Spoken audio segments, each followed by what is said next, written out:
મોટા સમાચાર આવી રહ્યા છે। જે મેલ આવ્યો છે, આ મેલ ખાલિસ્તાન સમર્થિત મેલ હોવાનું સામે આવ્યું છે। બોમ્બની ધમકીનો મેલ ખાલિસ્તાનીઓ તરફથી મોકલવામાં આવ્યો છે। ઈમેલમાં હિન્દુ આપ અપને બચ્ચે બચાઓ એવો ઉલ્લેખ કરવામાં આવ્યો છે। આ બોમ્બની જે ધમકી આપવામાં આવી છે, અજ્ઞાત એવા અજાણ્યા ઈમેલ આઈડી પરથી આ બોમ્બની ધમકી આપવામાં આવી। આરએસએસ કાર્યાલયમાં શ્રેણીબદ્ધ બોમ્બ હુમલાની ધમકી આપવામાં આવી છે। ખાલિસ્તાન સમર્થક તરફથી આ બોમ્બની ધમકી આપવામાં આવી છે। જે એક પેટર્ન જોવા મળી રહી છે। મહદઅંશે જે મેલ અત્યાર સુધી મળી આવ્યા છે, ખાલિસ્તાન સમર્થિત આ મેલમાં ઉલ્લેખ કરવામાં આવતો હોય છે।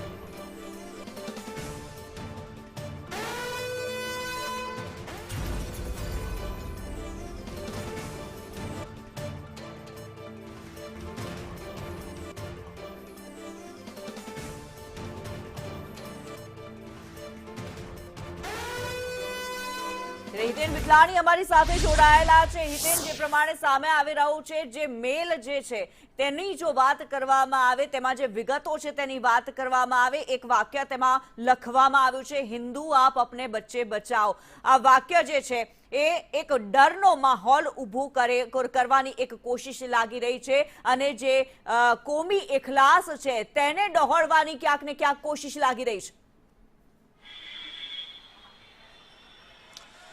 નિશ્ચિત તौर पर જુઓ, જ્યારે જ્યારે આવા મેલ આવ્યા છે, ચાહે આજનો હોય કે ગયા મહિને હોય, એના એક મહિના પહેલા હોય, છેલ્લા 5 થી 6 મહિનાથી અગર તમે જોશો કિન્નરી, તો એક પેટર્ન સામે તમને દેખાશે કે હર મહિને આવા જ પ્રકારે રાજ્યની અંદર કોઈને કોઈ જિલ્લામાં કોઈને કોઈ સરકારી કચેરી કે સરકારી કાર્યાલય કે કોર્ટ કે હાઈકોર્ટ કે પછી આરટીઓ કે સ્કૂલ, આવા પ્રકારની જગ્યાએ આ ધમકી જે છે તે આપવામાં આવે છે। અને જે ધમકી ભર્યા મેલની જે લેંગ્વેજ હોય છે તે સેમ ટુ સેમ આ જ લેંગ્વેજ હોય છે। ખાલિસ્તાન મુવમેન્ટની વાત તેની અંદર કરવામાં આવે છે। 84 ની અંદર જે ઓપરેશન બ્લુ સ્ટાર થયું હતું તેનો વિરોધની વાત તે મેલની અંદર કરવામાં આવે છે। અને ઓપરેશન બ્લુ સ્ટારના વિરોધમાં બીજેપી અને આરએસએસના નામનો ઉલ્લેખ કરીને તેમને ખતમ કરવાની વાત કરવામાં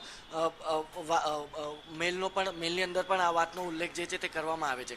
એટલે નિશ્ચિત તौर પર સુરક્ષા એજન્સીઓને ખબર છે કે એક હોક્સ મેલ છે, પણ ભયનો માહોલ ફેલાવવાની એક કોશિશ ચાલી રહી છે। કારણ કે એક કહાવત છે, આપણે કહીએ ને કે વાઘ આવ્યો વાઘ આવ્યો વાઘ આવ્યો, પણ તે વાઘ આવ્યાની વાતને જ્યારે ગંભીરતાથી લેવાની બંધ કરી દેવાય ત્યારે હકીકતમાં વાઘ આવે છે।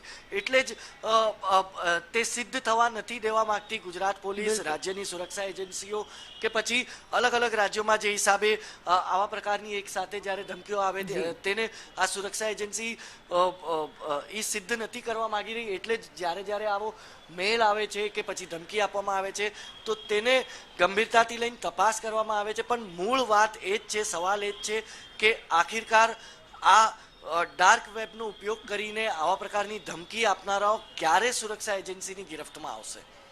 બિલકુલ હિતેન અને નિર્મલ, આપ પરિસ્થિતિ પર નજર બનાવી રાખશો, આપની પાસેથી માહિતી મેળવતા રહીશું। હાલ ધન્યવાદ।